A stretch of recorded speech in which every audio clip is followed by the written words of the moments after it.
Dans le Val-de-Marne, c'est une nouvelle étape pour le plan 50 000 arbres. Une centaine d'enfants de Valenton, Limeil-Brévannes et Villeneuve-Saint-Georges ont pu participer à la plantation de 2022 arbres sur le parc départemental de la Saussée-Pidou. Notre objectif, c'est de permettre, au travers de ces plantations, de rendre le cadre de vie plus agréable et surtout de lutter contre les effets du réchauffement climatique. Et c'est donc évidemment pour les générations futures notamment qu'on fait tout cela.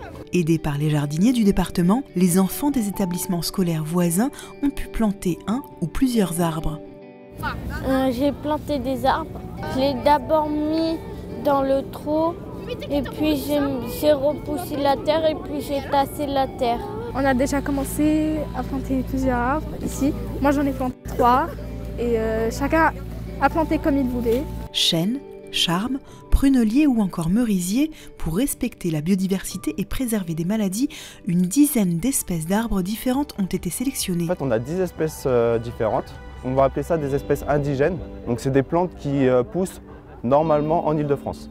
On s'est aperçu que si on plantait que des plantes monospécifiques, malheureusement, en fait, dès qu'il y avait une maladie, ça se propageait plus facilement. Après, nous, pour mettre toutes nos chances de nos côtés, on va pratiquer un pralinage. Donc en fait, c'est un mélange de pralin.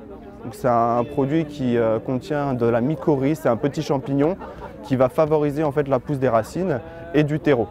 Les jeunes arbres, appelés baliveaux, s'adaptent mieux à leur environnement. Plus on va planter des arbres petits, et mieux la reprise sera. Parce qu'en fait, il aura le temps de s'acclimater à son environnement, au type de sol. Et c'est vrai qu'on a remarqué qu'il y avait une meilleure reprise sur des petits sujets plutôt que sur des gros. Quand on les plante petits, comme ça, après, les arbres vont s'adapter les uns aux autres et vraiment créer un sous-bois. D'autres opérations comme celle-ci sont prévues. D'ici fin 2023, près de 8000 arbres seront plantés sur l'ensemble du territoire.